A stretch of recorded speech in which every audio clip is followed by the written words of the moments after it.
nous sommes très sensibles à l'ensemble des citoyens du monde qui ont été envoyés au Mali à un moment difficile et qui ont fait ce qui leur a été demandé. La troisième chose, c'est que nous rentrons dans une nouvelle phase. Aujourd'hui, notre gouvernement, après avoir pris la souveraineté sur l'ensemble du territoire national, rentre dans une phase nouvelle de son combat contre le terrorisme. Nous avons une certaine approche que certains peuvent discuter, mais nous avons très bien étudié. Pratiquement, au sommet de l'État, le chef de l'État, le président de l'État, c'était un militaire. Il a fait presque la moitié de sa vie sur le théâtre des opérations. Donc, il a vu beaucoup de choses. Il a compris beaucoup de choses. Souvent que les techniciens de l'aménagement ne voient pas, ils sont dans leur bureau, ils font leur travail. Il a été même enlevé par les terroristes, comme otage, avec des camarades. Le ministre de la Défense, c'est des gens qui ont échappé à la mort par hasard. Il y a des cas où il a reçu toutes les balles, tous autour de lui sont morts, les balles sont venues ricocher sur son chargeur. Ça, c'est parce que, comme on dit en religion, ces jours n'étaient pas terminés. Donc, ceux qui dirigent l'État aujourd'hui, c'est des gens qui ont une claire conscience de ce qu'ils doivent faire. Nous ne sommes pas sur le terrain politique, mais depuis bien avant 2020, nous avons une lecture politique qui indiquait que les Maliens se trompaient. Vous savez, les Maliens, quand l'aménagement leur avait été annoncé, beaucoup ne savaient pas que les missions des Nations Unies ne sont pas là pour faire la guerre, c'est des maintiens d'opération. Mais les Maliens, dans leur grande majorité, ont pensé que c'est des gens qui vont venir s'ajouter à l'armée pour faire la guerre aux terroristes. Avant qu'on comprenne ça, il y a eu beaucoup de dégâts sur le plan de la compréhension mutuelle. Et moi, très tôt, j'ai commencé à écrire pour expliquer aux Maliens qui sont en train de se tromper. Ce qu'on attend de l'aménagement, ce n'est pas ça son travail. Maintenant, dans l'ensemble, il y a un peu de tout. Comme je dis à les fonctionnaires de l'aménagement, il y a d'autres opérations militaires qui travaillent ensemble. Et là-dedans, il y a des agendas cachés souvent que vous ne voyez même pas. Ça, on ne peut pas vous faire le reproche. Et c'est ce que nous avons regardé. C'est ce que les militaires ont regardé.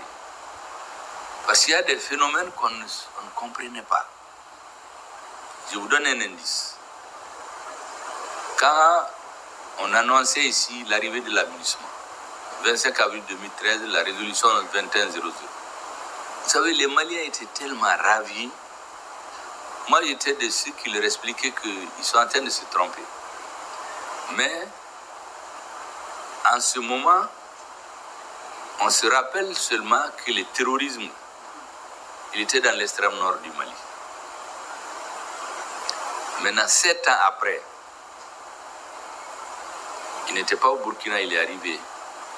Il n'était pas au Niger, il est arrivé. Il a pris 80% du territoire malien. Donc c'est comme un malade qui a mal à une partie de sa tête. On lui prescrit un médicament pour 2 ans. Mais au bout de 9 ans, il se rend compte que 80% de son corps est gangréné. Donc il est obligé de s'asseoir, réfléchir. Ou bien il attend la mort, ou bien il se lève, il change tout. Il change de médecin, il change de posologie, il change de médicaments. En réalité, c'est ce qui est arrivé au Mali. Mais ça n'a rien à voir avec les infirmiers qui font les piqûres, qui donnent les médicaments. C'était le cas de l'aménagement. Mais le docteur qui prescrit les médicaments, qui fait les visites, ça, c'est la politique. Et donc, on a compris ce qui se passe. Aujourd'hui, nous sommes dans une phase existentielle. Parce que le terrorisme qui est censé être combattu, détruire, vous savez, il y avait les fameuses les arguments du président français François Hollande. Il dit que, par exemple, concernant l'opération Serval, que l'objectif de Serval, c'est de détruire le terrorisme. C'est d'aider à établir l'autorité de l'État malien sur l'ensemble du territoire et appliquer les résolutions des Nations Unies. Le terrorisme, au lieu de les détruire, il a pris 80% du territoire, il est allé au Burkina, au Niger, dans les pays du Golfe. Donc ça veut dire que soit il trompait les gens, mais il s'est trompé. La deuxième chose, c'est d'aider l'État malien à étendre son autorité sur l'ensemble du territoire national. L'actuel président de la transition, le ministre de la Défense, beaucoup font partie des officiers qui devaient rentrer à Kidal.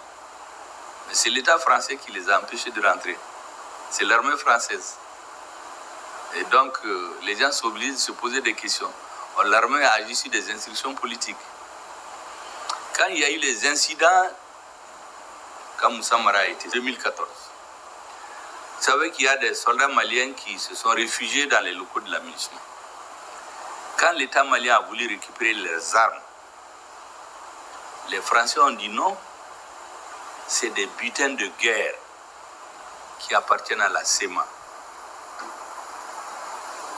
Donc, on est obligé de s'interroger. Qui a empêché le Mali d'aller à Kidal? Et même les Maliens, les armes que les Maliens ont perdues là-bas, on dit que les Maliens ne peuvent pas les avoir.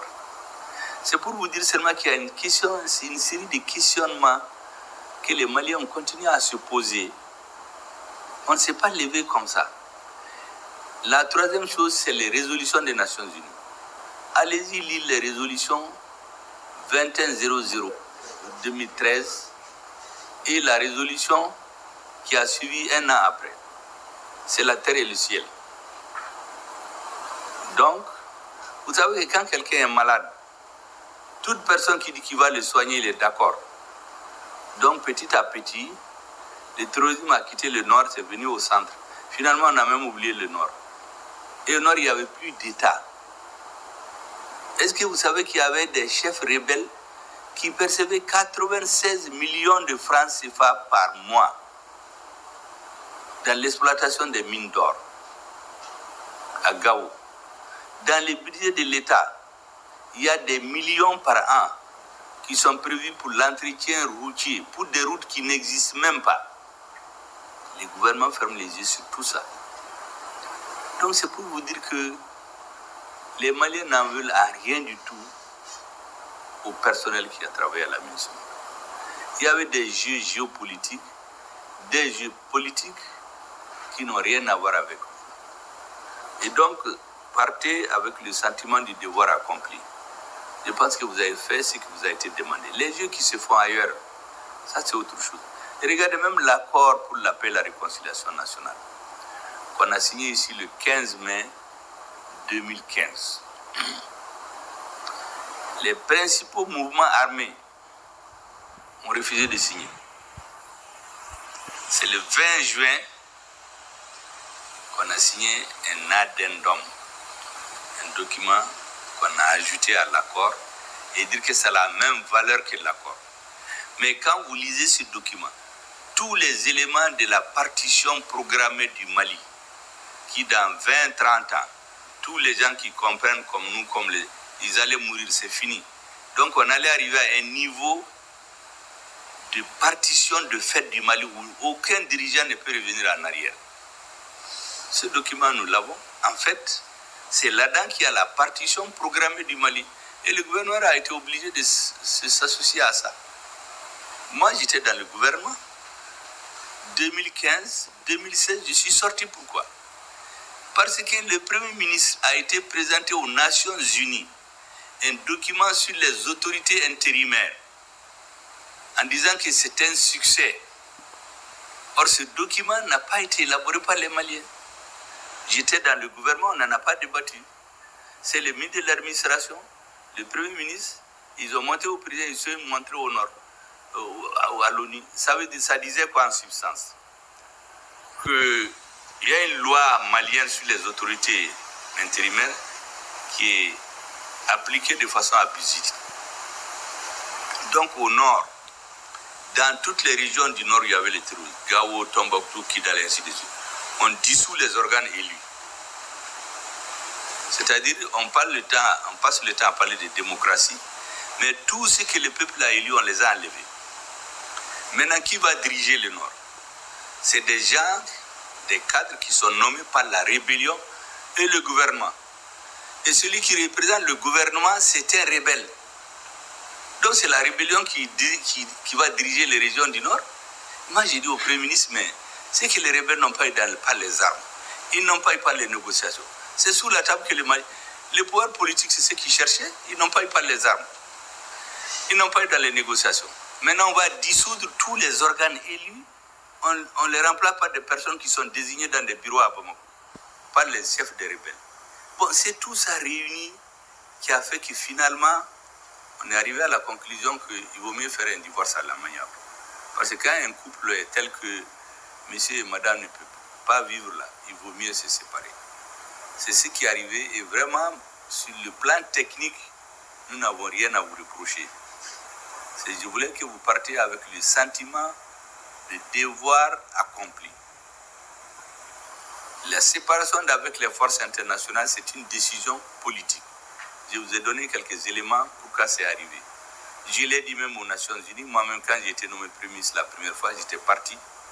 Nos soldats mouraient par centaines. On les met dans les fosses communes comme des animaux, on les enferme. Vous voyez par exemple là-bas d'Indeliman. C'est MINUSMA qui a donné l'argent. C'est Barkhane qui a construit. Mais ils ont oublié, entre guillemets, de faire des forages. Or, on sait que le premier besoin de l'homme, à fortiori dans le désert, c'est l'eau. Donc les soldats sont obligés de sortir, aller chercher dans les puits des hameaux. Les terroristes, pendant quelques mois, étudient leur parcours. Ils tombent sur eux un jour. Ils les tuent tous. Ils prennent les camions, ils mettent des bonbons d'explosifs. Ils vont rentrer dans le camp. Ils font exploser. Une partie des militaires meurent. Ceux qui restent en vie font 7 heures de temps pour demander une aide. La MINUSMA a dit qu'elle n'est pas venue pour faire la guerre. Barkhane dit qu'elle n'est pas venue pour ça. Ils sont tous morts. Après, on est allé les mettre dans les fosses communes. Bon, il y a une partie des Maliens qui regardaient tout ça, qui examinaient, qui notaient. Il y a une partie de l'élite qui voyage, qui a fait des discours, qui sont encensés, c'est la démocratie. Ça n'a rien à voir avec le peuple malien. C'est ça la réalité. C'est pour cela que tout de suite, je viens d'une cérémonie où on parlait des femmes. Je leur ai dit que vous savez, un gouvernement, qu'il soit élu, qu'il soit par coup d'État, qu'il arrive par succession dynastique, il y a 3 conditions minimales, mais pas suffisantes, pour qu'il soit légitime. Un gouvernement qui ne peut pas assurer la sécurité physique des citoyens, il ne peut pas être légitime. Un gouvernement qui ne peut pas assurer la sécurité alimentaire de ses citoyens, il ne peut pas être légitime. Un gouvernement qui ne peut pas assurer la sécurité sanitaire de ses citoyens, le minimum, il ne peut pas être légitime. Un gouvernement qui ne peut pas assurer le minimum de sécurité éducationnelle. Donc c'est la sécurité physique, la sécurité alimentaire, la sécurité sanitaire, la sécurité éducationnelle. Ce sont les minimums pour pouvoir exister. Comme j'avais des ambassadeurs des autres pays qui nous ont donné des leçons de démocratie, je leur ai rappelé qu'aucun pays dans l'histoire de l'humanité, aucun n'a commencé son développement par la démocratie. J'ai dit aux représentants des États-Unis, George Washington a fait plus de 10 ans au pouvoir. Personne ne l'a élu. En France, les 2 hommes les plus célèbres, Napoléon et De Gaulle, personne ne les a élus. C'est eux qui ont fait les fondations de la France. En Angleterre, en 1941, lorsque le Premier ministre est allé signer le pacte de non-agression avec les Allemands, quand il est revenu, toute la population est sortie pour le flatter, même la reine, il s'appelait Chamberlain. Il y a un seul homme qui s'est levé là-bas. Il dit qu'ils ont été signés un pacte pour la paix, éviter la guerre. À la fin, ils auront eu la guerre et la honte. Quand Hitler les a attaqués, la reine n'a eu d'autre chose que d'aller chercher Churchill, qui était considéré comme impopulaire. Donc, il faut qu'on nous laisse résoudre les problèmes. D'après les Africains, quand vous avez une tartine dans la bouche, là, il faut avaler ça avant de prendre une autre. Pendant que les populations mouraient, tous les hommes politiques qui disaient à Bamako, élection, élection, aucun ne peut pas aller chez lui. Moi, je suis allé la dernière fois chez moi en 2014. Il y a des hommes politiques qui étaient là, qui demandaient des élections, mais toute la population est en train de mourir. Donc on leur a dit, asseyons-nous, résolvons les problèmes petit à petit, étape par étape. C'est ce qu'on est en train de faire. Personne, parce que nous savons très bien qu'à terme, il faut un régime démocratique. Une fois que le peuple est sécurisé, s'il est nourri, s'il est instruit, il va comprendre, il va demander des dirigeants qu'il a choisis. Et si on refuse, il va se lever et les chasser. Je l'ai dit à un ambassadeur ici. J'ai dit, quand leur président était venu à la tête du pays en 1945, ses priorités, c'était de nourrir la population qui mourait de faim. Aujourd'hui, ils n'ont plus faim. La deuxième chose, c'est l'apprentissage. Aujourd'hui, c'est l'un des peuples les plus instruits. Comme ils sont instruits, ils n'ont plus faim. Leurs présidents, ils se sont mobilisés, ils ont 2 ans, ils l'ont renvoyé. Quand un peuple est instruit, il n'a plus de problème. Donc, j'ai dit tout ça, je sais que beaucoup vont dire que tout ça, c'est déjà entendu, mais pour que vous compreniez que nous n'avons rien contre les acteurs des forces étrangères.